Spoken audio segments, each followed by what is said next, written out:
ನಿಮಗೂ ಕೂಡ ಈ ಥರ ಆಸೆ ಇದೆಯಾ? ನಂತರ ಅಂದರೆ ನನಗೆ ಪಂಚಮುಖಿ ರುದ್ರಾಕ್ಷಿ ಹಾಕೋಬೇಕಂತ ಆಸೆ. ಆದರೆ ಇಲ್ಲಿ ನೀವು ಕೇಳಬೇಡಿ, ನೀವು ಕೃಷ್ಣನ ಇಷ್ಟಪಡ್ತೀರಲ್ವ, ಕೃಷ್ಣ ಅಂದರೆ ಇಷ್ಟ ಅಲ್ವಾ, ಶಿವಂದು ಯಾಕೆ ಅಂತ. ಸೊ ನಾನು ಇಲ್ಲಿ ಒಂದು ಹೇಳೋದು, ಯಾರು ಶಿವನನ್ನು ಪೂಜೆ ಮಾಡೋದಿಲ್ಲ, ಶಿವನನ್ನು ಒಂದು ಭಕ್ತಿಯಿಂದ ಪೂಜಿಸೋದಿಲ್ಲ, ಅವರಿಗೆ ವಿಷ್ಣು ಯಾವತ್ತೂ ಒಲಿಯೋದಿಲ್ಲ. ಇಲ್ಲಿ ಶಿವನೇ ವಿಷ್ಣು, ವಿಷ್ಣುವೇ ಶಿವ, ಆ ಥರ ಒಂದಿರೋದು.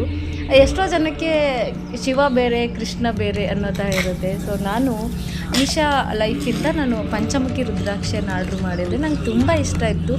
ಜಾನ್ 26 ಹಾಕೋಬೇಕು ಫಸ್ಟೇ ಅಂತ. It's okay, but one day delay ಆಗಿ ಬಂತು, ನೋ ಪ್ರಾಬ್ಲಮ್. ದೆನ್ ನನಗೇನಂದರೆ ಏನಕ್ಕೆ ರುದ್ರಾಕ್ಷಿ ಹಾಕೋಬೇಕಂದ್ರೆ, ನನಗೆ ಎಲ್ಲ ಥರ ಜುವೆಲ್ಸ್ ಹಾಕಿದ್ದೀನಿ, ಎಲ್ಲ ಥರ ಸ್ಟೈಲ್ ಮಾಡಿದ್ದೀನಿ, ಎಲ್ಲ ಥರ ಲೈಫಲ್ಲಿ ನೋಡಿದ್ದೀನಿ. ಹೇಳ್ತಾರಲ್ಲ, ವಯಸ್ಸಾಗ್ತಾ ಆಗ್ತಾ ನಾವು ದೇವರಿಗೆ ಜಾಸ್ತಿ ಹತ್ರ ಆಗಬೇಕು. ಅಂದರೆ ಇನ್ನೂ ಜೀವನ ಇದೆ ತುಂಬ, ಅದರಲ್ಲಿ ಒಂದು 50% ದೇವ್ರಿಗೆ ಇರಲಿ, ಇನ್ನೊಂದು 50% ಫ್ಯಾಮಿಲಿ ಮತ್ತು ಆ ಥರ ಇರಲಿ ಅಂತ ಅಷ್ಟೇ. ನನಗೆ ತುಂಬ ಇಷ್ಟ ಈ ಒಂದು ಡಿವೋಷ್ನಲ್, ಈ ಥರ ನಂಗೆ ತುಂಬ ಇಷ್ಟ ಆಗುತ್ತೆ. ಹಾಗಾಗಿ ರುದ್ರಾಕ್ಷಿನ ಯಾವ ಥರ ಹಾಕೋಬೇಕನ್ನೋದು ಒಂದು ನಿಯಮ ಇರುತ್ತೆ, ಅದೇ ಥರ ಹಾಕೋಬೇಕು. ನಾನು ಕೃಷ್ಣಂದು ಹಾಕೋಬೋದಿತ್ತು, ತುಳಸಿ ಮಾಲೆ ಇದೆ ಮತ್ತು ಕೃಷ್ಣಂದು ಕೂಡ ಎಲ್ಲ ಇದೆ. ಆದರೆ ಕೃಷ್ಣನ ಒಂದು ಜಪಮಾಲೆನ ಕರುಳಿಗೆ ಧರಿಸೋ ಹಾಗಿಲ್ಲ, ಮತ್ತು ತುಳಸಿ ಮಾಲೆಯನ್ನು ಧರಿಸ್ಕೊಂಡ್ರೆ ನಾವು ನಾನ್ ವೆಜ್ ತಿನ್ನೋಂಗಿಲ್ಲ, ಮುಟ್ಟಾಗಿಲ್ಲ, ಮತ್ತು ಅದಕ್ಕೆ ಒಂದಷ್ಟು ನಿಯಮಗಳಿರುತ್ತೆ. ಸೊ ನಾನು ನಾನ್ ವೆಜ್ ತಿನ್ನೋದಿಲ್ಲ, ಆದರೆ ಮನೇಲಿ ಮಾಡ್ತಿರ್ತಾರೆ, ತಿಂತಿರ್ತಾರಲ್ವ, ಆ ಪದ್ಧತಿ ವಿರುದ್ಧವಾಗಿ ನಂಗೆ ನಡ್ಕೊಳ್ಳೋಕೆ ಇಷ್ಟ ಇಲ್ಲ. ಅದಕ್ಕೋಸ್ಕರ ನಾನು ಪಂಚಮುಖಿ ರುದ್ರಾಕ್ಷಿಯನ್ನು ಆರ್ಡ್ರ್ ಮಾಡಿದ್ದು. ಈ ರುದ್ರಾಕ್ಷಿಯನ್ನು ಅದು ಏನು ಬಂದಿದೆ ಹಾಗೆ ಪೂಜೆ ಮಾಡಿ ಹಾಕೊಳ್ಳೋದಲ್ಲ, ಅದನ್ನು 24 ಗಂಟೆಗಳ ಕಾಲ ಗೀನಲ್ಲಿ ಸೋಪ್ ಮಾಡಿಡಬೇಕಂದ್ರೆ, ಗೀನಲ್ಲಿ ಅದನ್ನು 24 ಗಂಟೆ ಅದನ್ನು ಏನು ಹೇಳ್ತಾರೆ, ಸೋಪ್ ಮಾಡಿ ಅದನ್ನು ಗೀನಲ್ಲಿ ಸೋಪ್ ಮಾಡಿ ಇಡಬೇಕು. ಅಂದರೆ ನಾನಿವತ್ತು ಸೋಮವಾರ 1 ಗಂಟೆಗೆ ಇಟ್ಟಿದ್ದೀನಿ ಅಂದರೆ ನೆಕ್ಸ್ಟ್ ಮಂಗಳವಾರ 1 ಗಂಟೆ ತನಕ ಅದು 24 ಅವರ್ಸು ಆ ರುದ್ರಾಕ್ಷಿ ಏನಿದೆ ಅದರಲ್ಲೇ ಇರಬೇಕು ಗೀನಲ್ಲಿ. ನಾವು ಹೋಗಿ ತೆಗೆದು ನೋಡೋದಾಗಲಿ ಮುಟ್ಟೋದಾಗಲಿ ಮಾಡಬಾರ್ದು. ಸೊ ಅದಾದಮೇಲೆ 24 ಅವರ್ಸ್ ಆದಮೇಲೆ ನಾವು ಮತ್ತೆ ಗೀಯಿಂದ ತೆಗೆದು ಹಾಲಲ್ಲಿ ಇಡಬೇಕು. ನೋಡಿ, ಗೀ ಎಷ್ಟೇ ತಿಕ್ನೆಸ್ ಇರಲಿ, ಗಟ್ಟಿ ಇರೋ ಗೀನ ಹಾಕಿದ್ರು ಕೂಡ ರುದ್ರಾಕ್ಷಿ ಜೊತೆ ಹಾಕಿದಾಗ ತುಂಬ ತೆಳುವಾಗಿರುತ್ತೆ. ನಾನು ಇದಕ್ಕೂ ಕೂಡ ನಂದಿನಿ ಪ್ರಾಡಕ್ಟ್ ಯೂಸ್ ಮಾಡ್ತೀನಿ. ನಂದಿನಿ ನಂಗೆ ಒಂಥರ ಟ್ರಸ್ಟ್, ಅದೇನೋ ಅಂತ ನಂಗೆ ತುಂಬ ಇಷ್ಟ. ಇದೇ ರುದ್ರಾಕ್ಷಿಯನ್ನು ಮತ್ತೆ 24 ಗಂಟೆ ನಾವು ಅದನ್ನೇ ಅದೇ ಥರ ಮುಚ್ಚಿಡಬೇಕು.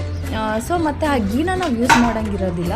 ಆ ಗೀ ನಾವು ದೇವ್ರಿಗೆ ಹಾಕಿದ್ದಲ್ವ, ಊಟಕ್ಕೆ ಹಾಕೋಬಿಡೋಣ ಅಂತೆಲ್ಲ ಮಾಡಬಾರ್ದು. ಅದನ್ನು ಮಣ್ಣೆಲ್ಲ ಎಲ್ಲಾದರೂ ಅದನ್ನು ಹಾಕ್ಬಿಡ್ಬೇಕು, ನಾವು ಯೂಸ್ ಮಾಡಬಾರ್ದು. ಮತ್ತು ಹಾಲಲ್ಲಿ ಈ 24 ಅವರ್ಸು ಅದನ್ನು ರುದ್ರಾಕ್ಷಿಯನ್ನು ಸೋಕ್ ಮಾಡಿಡಬೇಕಾಗೇನು.